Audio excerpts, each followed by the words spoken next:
Hello everyone. ये हमारी book है BHDC 134 हिंदी गद्य साहित्य। आज हम इसकी इकाई नंबर 14 करेंगे, जिसका क्या नाम है, कुटुज। ये कुटुज नामक ये निबंध है जिसको हजारी प्रसाद द्विवेदी जी ने लिखा है। आज हम इस वाली इकाई को पढ़ेंगे, जिसमें हम इस इकाई की या इस निबंध का अंतर्वस्तु और इसका विश्लेषण करेंगे। सबसे पहले हम देखते हैं थोड़ा बहुत इसके बारे में इंट्रोडक्शन। कुटुज हजारी प्रसाद द्विवेदी जी का ललित निबंध है। मतलब जो कुटुज है ये एक ऐसे है, ये एक निबंध है। इस निबंध के केंद्र में कुटुज नाम का वृक्ष है जो पुष्पों से भरा होता है। निबंध के प्रारंभ में द्विवेदी जी उस स्थल विशेष को प्रस्तुत करते हैं जहाँ कुटुज उगता है, पनपता है और पुष्पित पल्लवित होता है। यह स्थान है शिवालिक श्रृंखला अर्थात हिमालय की निचली पहाड़ियाँ।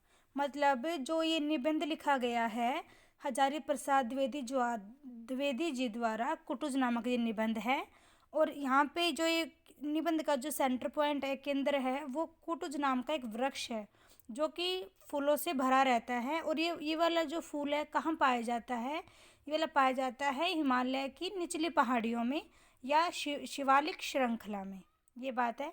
तो ये कुटुज नामक जो निबंध है ये द्विवेदी जी ने लिखा है। अब हम देखते हैं इस निबंध का सार, कुटुज का सार। द्विवेदी जी कुटुज का प्रारंभ पर्वतों के सौंदर्य से करते हैं और बताते हैं कि पर्वत शोभा निकेतन होते हैं और पर्वतों में हिमालय तो सबसे सुंदर है ही।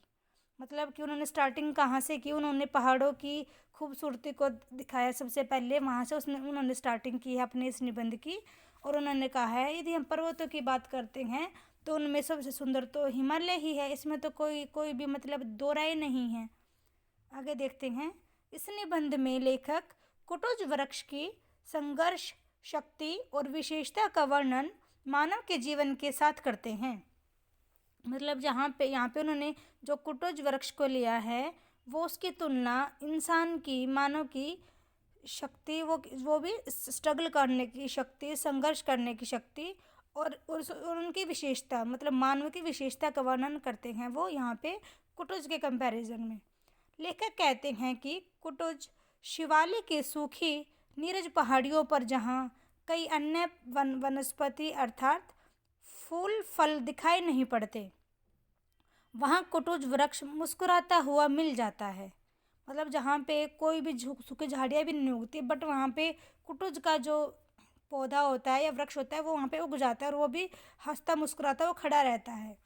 इसलिए लेखक ने कुटुज को उजाड़ का साथी कहा है। यहाँ पे थोड़ा सा मतलब ध्यान देने के लायक बात है, कुटुज को क्या कहा गया है, उजाड़ का साथी कहा गया है, क्योंकि इसके आसपास में जहाँ पे ये उगता है वहाँ पे एक कांटा भी नहीं उग सकता, मतलब वहाँ पे झाड़ियाँ भी नहीं उग पाती, कोई वहाँ पे वनस्पति भी नहीं उग पाती। इस वजह से इसको उजाड़ का साथी कहा गया है। लेखक नाम की महत्ता के बारे में सोच कर कहता है कि किसी कारणवश उसके ध्यान से कुटुज नामक वृक्ष का नाम उतर जाता है, तभी वह कहता है कि नाम तो समाज का सत्य है परंतु रूप व्यक्ति का सत्य है। मतलब क्या कहते हैं, जब भी वो मतलब किसी के नाम के बारे में सोचते हैं तो मतलब उस टाइम पे उनके दिमाग से जो वृक्ष है कुटुज नाम का वो तो बिल्कुल ही उतर जाता है, मतलब उनके दिमाग से। वो ये कहते हैं कि नाम तो समाज का ही मतलब सच है, परंतु जो व्यक्ति है, यदि नाम की बात करें तो समाज का नाम मतलब सच है, और यदि रूप की बात करें तो रूप तो व्यक्ति का ही सच्चा है। कुटुज एक अपराजित जीवनी एवं संघर्ष क्षमता का फूल अर्थात वृक्ष है। मतलब जो कुटुज है वो एक अपराजित जीवनी है और एक संघर्ष क्षमता का वृक्ष है। कुटुज विपरीत परिस्थितियों में भी मस्ती के साथ, उल्लास के साथ जीने की कला का वर्णन करता है।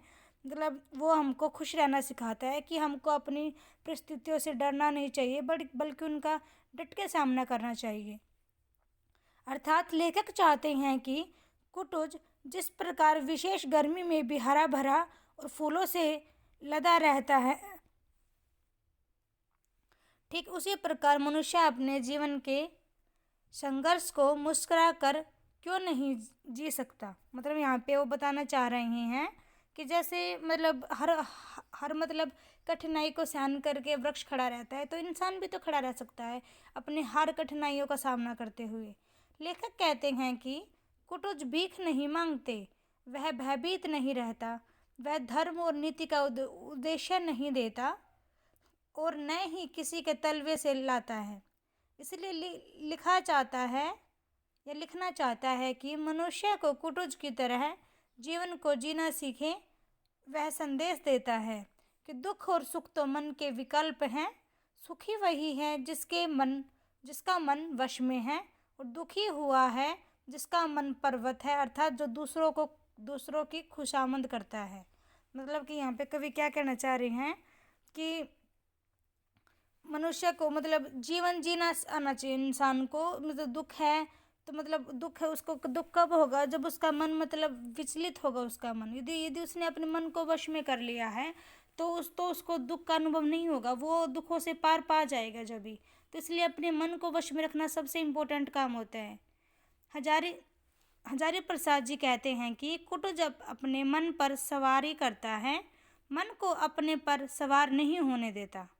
मानव मात्र को कुटुज का यह संदेश संग्रह करना चाहिए। मतलब कि जो कुटुज है वो अपने मन पर सवार, मतलब वो अपने मन के अकॉर्डिंग चलता है, बट वो अपने मन को अपने ऊपर हैवी नहीं होने देता। ऐसे इंसान को भी करना चाहिए, मानव को भी करना चाहिए।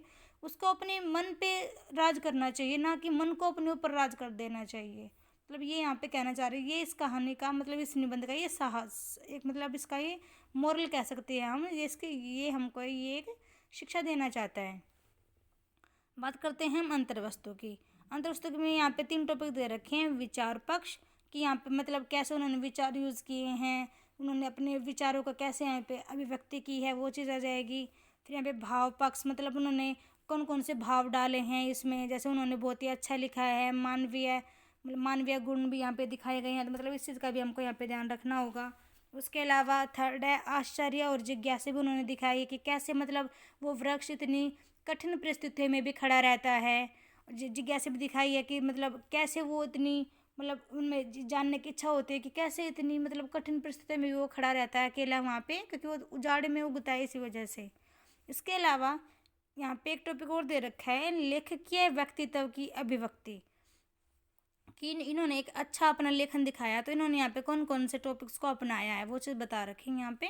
उसमें फर्स्ट है मानवीय गरिमा के समर्थक, मतलब ये मानवीय गुणों का मतलब इन्होंने हमेशा सपोर्ट किया है और ये मतलब हमेशा मानव के ही पक्षधर रहे हैं।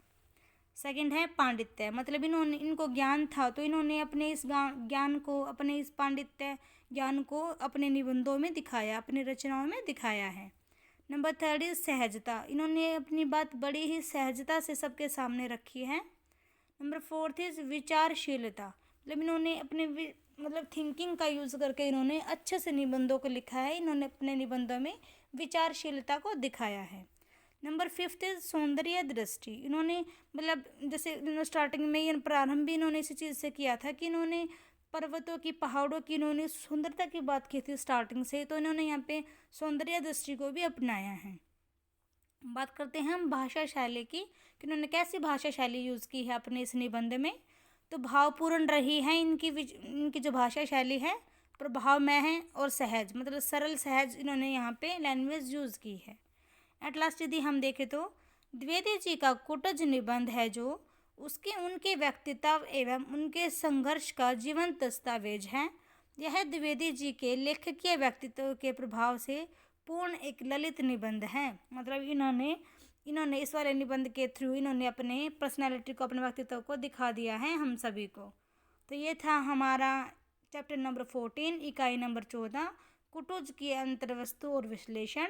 मैंने आपको ये बताया, सबसे पहले आपने कुटुज का सार देखा, उसके बाद हमने देखा यहाँ पे अंतर्वस्तु देखा, उसके बाद हमने कुछ यहाँ पे लेखक के व्यक्तित्व की अभिव्यक्ति देखी थी, फिर हमने देखी भाषा शैली और एट लास्ट हमने यहाँ पे थोड़ा बहुत एट लास्ट में लिख दिया है। तो ये हमारा चैप्टर नंबर 14 कंप्लीट हो गया है। इसके बाद मैं इसके एक वीडियो और डालूँगी जिस वीडियो में मैं इसकी मतलब जो संदर्भ दे रखा है, जो गद्यांश दे रखा है, उसकी मैं आपको व्याख्या करा दूंगी। उसके बाद सिर्फ हमारा एक चैप्टर और बचेगा जो कि हमारा लास्ट होगा, उसको भी हम जल्दी ही कवर अप कर लेंगे क्योंकि एग्ज़ाम इसका 2 दिसंबर को ही है। तो थैंक यू एवरीवन।